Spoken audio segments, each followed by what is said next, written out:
तो अब हम देखते हैं कि डाटा कंट्रोल भाषा और ट्रांजैक्शन कंट्रोल भाषा ये क्या चीज़ें हैं। तो ये तो समझ में आ गया कि भाई कंप्यूटर का की जानकारी प्रोग्राम जो होता है वो लिखता है, वो निर्देश बताता है कि किस जानकारी के साथ क्या करना है। पर डेटाबेस जो है वो जानकारी रखता है।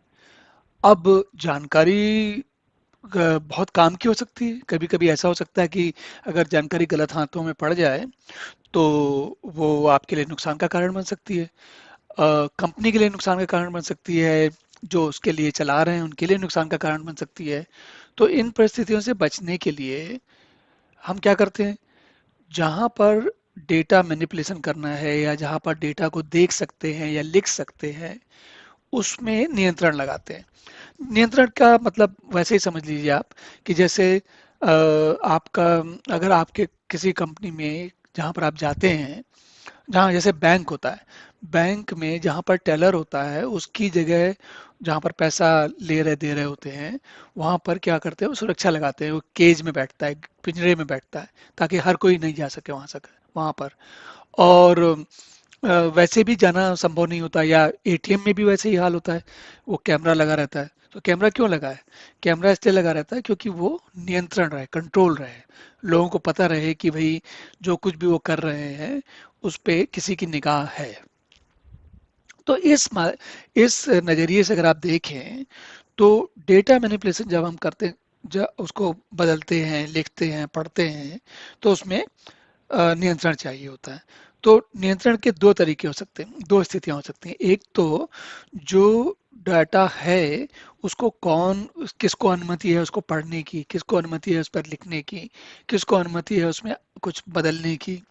और दूसरी चीज ये, तो इसके अलावा इसको करने के लिए दो स्थितियां हो सकती हैं।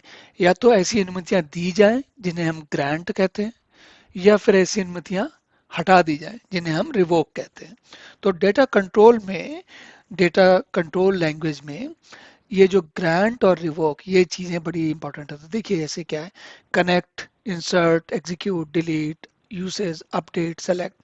तो ये सारी कमांड हैं सीक्वल की क्वेरी की, जो डेटा को ढूंढने या अपडेट करने या बदलने या उसको मतलब उसमें कुछ परिवर्तन करने में प्रयोग होती हैं।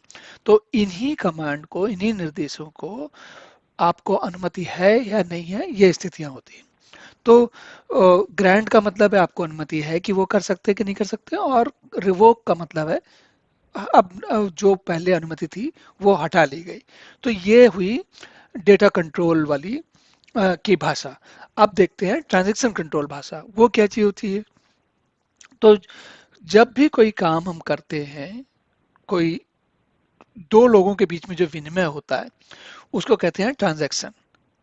ट्रांजैक्शन का मतलब क्या, जैसे आप, अगर हम अपना पुस्तकालय वाला उदाहरण लें दोबारा से, तो आप गए, आपने कुछ किताबें ढूंढी, उसके बाद उनको लेकर के सोचा कि हम इनको चेकआउट करेंगे, इनको लेके जाएंगे अपना घर में पढ़ेंगे। तो उस समय अगर आप 5 किताबें लेके गए और आपने पांचों किताबें चेकआउट की, ले निकलवाई, तो जो लाइब्रेरी का लाइब्रेरियन या जो डेस्क पर जो लोग रहते हैं वो आपके नाम पर वो किताबें दे देंगे। ठीक है। अब एक ट्रांजैक्शन हुई, फिर कोई दूसरा व्यक्ति आएगा, वो किताबें लेके जाएगा या वापस दे के जाएगा, तो वो दूसरा ट्रांजैक्शन हुआ। अब एक ट्रांजैक्शन में 5 किताबें ले सकते हैं, 50 किताबें ले सकते हैं, 2 किताबें ले सकते हैं। वो इस बात पर डिपेंड निर्भर करता है कि आपको अनुमति क्या है।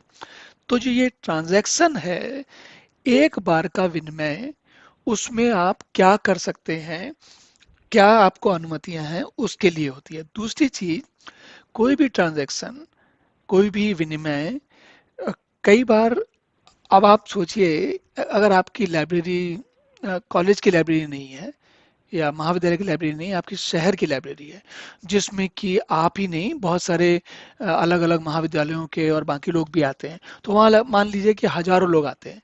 अगर हजारों लोग आते होंगे तो क्या होगा, आपने किताबें अलमारी से निकाली, ढूंढ ली कि हमें ये किताबें चाहिए, और अब आप लेके जाना चाहते हो, लेकिन आप क्या करोगे, आपको इंतजार करना पड़ेगा, रुकना पड़ेगा, जब तक कि बाकी आपसे आगे जो लाइन में लोग हैं वो लोग किताबें अपने नाम निकलवा लें।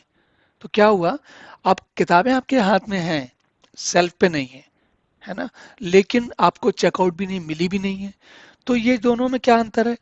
जब तक किताबें आपके हाथ में हैं, सेल्फ पे नहीं है, आपके हाथ में है लेकिन आपको मिली नहीं है, तो जब तक हाथ में है तो कहलाता है बफर में है। बफर मतलब अभी इंतजार कर रही है। और अम, अगर चेकआउट कर लेंगे तो वो कमिट हो जाएंगे।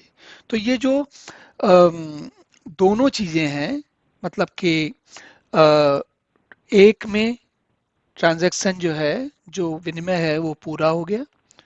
अच्छा, एक स्थिति ये भी हो सकती है कि शाम का 5 बज गया, लाइब्रेरी बंद होने का समय आ गया, या शाम का 8 बज गया, लाइब्रेरी बंद होने का समय आ गया। आप इंतजार करते रह गए लाइन में और आपको पुस्तकें लेने का समय नहीं मिला। उन्होंने कहा कि हम लाइब्रेरी बंद करके आपको तो घर जा रहे हैं। तो अब आप क्या करेंगे? अब आप वो पुस्तकें जो आपने ली थी उनको वापस जाके अलमारी में रख देंगे, क्योंकि भाई आज तो ले आ नहीं सकते, अब कल लेके जाएंगे। तो ये क्या हुआ? इसको कहते हैं रोल बैक। मतलब जो यथावत स्थिति, जो पहले स्थिति थी, वही दोबारा कर दिया आपने। तो ये जो ये पूरी प्रक्रिया में जो नियंत्रण है, जो नियंत्रण करते हैं, उसको बोलते हैं ट्रांजैक्शन कंट्रोल लैंग्वेज। तो उसके लिए टास्क, कमिट और रोल बैक, ये तीन चार चीजें हैं, दो तीन चीजें हैं जो आपको जाननी होती हैं। तो इसके बाद अब अगला प्रश्न देखते हैं।